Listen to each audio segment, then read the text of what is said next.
Le monde musulman qui s'est développé ainsi au fil des siècles a engendré une brillante civilisation faite de brassage des différentes cultures à partir du fond arabe. Aujourd'hui la communauté musulmane, Oumma, qui a perdu son unité politique, est marquée par une grande diversité culturelle. La naissance de l'islam. L'islam est né en Arabie au 7e siècle après Jésus-Christ dans un cadre géographique austère peuplé de tribus arabes.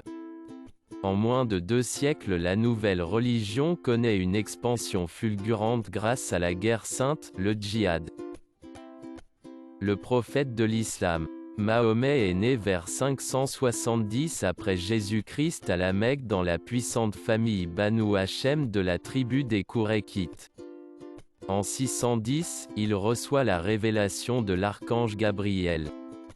Mais l'hostilité des Arabes à la nouvelle religion le pousse à se retirer en 622 à Yatrib qui deviendra Médine, c'est l'hégire, le début du calendrier musulman. À Médine il reçoit l'ordre de se défendre contre les Mecquois S22V39, et en 630, les musulmans prennent la Mecque. Mahomet mourut en 632. Le Coran.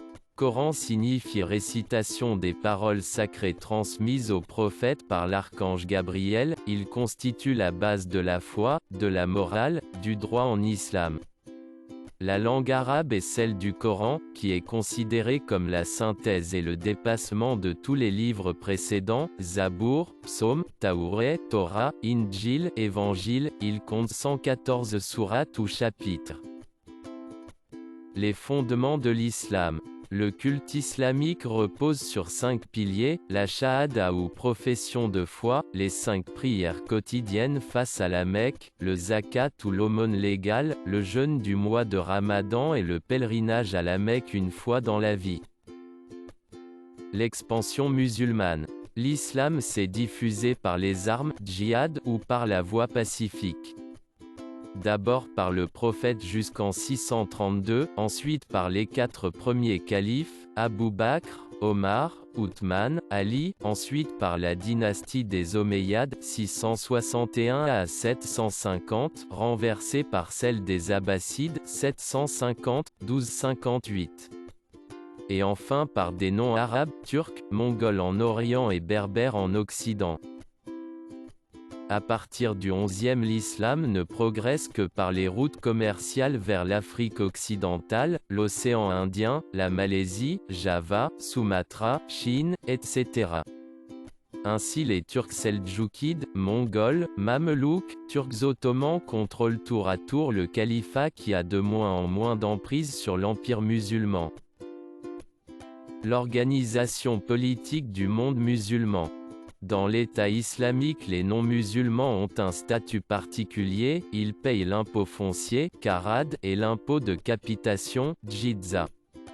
La langue administrative est l'arabe. Le calife incarne l'autorité suprême, il est choisi parmi les plus savants et les plus pieux des musulmans. Les activités économiques du monde musulman. Né dans une région aride, l'islam a conquis des régions aux économies prospères. Les musulmans vont introduire des pratiques révolutionnaires dans les activités agricoles et artisanales des pays conquis. La culture musulmane. L'âge d'or de la civilisation musulmane coïncide avec le règne des Abbassides. La littérature était d'inspiration religieuse et pouvait être profane. Toutefois l'islam interdit la représentation de l'homme.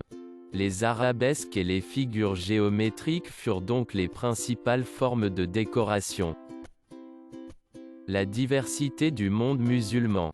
À la mort du prophète, la communauté musulmane s'est divisée en 3 grandes tendances ou courants. Il y a les tendances historiques composées de 2 courants, le sunnisme et le chiisme, et les tendances actuelles divisées en 2 groupes, les islamistes et les réformistes. L'organisation de la conférence islamique incarne l'unité du monde musulman d'aujourd'hui. Elle vise les objectifs suivants: consolider la solidarité islamique entre les États membres, renforcer la coopération entre les États membres dans les domaines économiques, social, culturel, politique et scientifique. Servir à éliminer la discrimination raciale et le colonialisme sous toutes ses formes, coordonner l'action pour sauvegarder les lieux saints, soutenir la lutte du peuple palestinien et l'aider à recouvrer ses droits et à libérer ses territoires.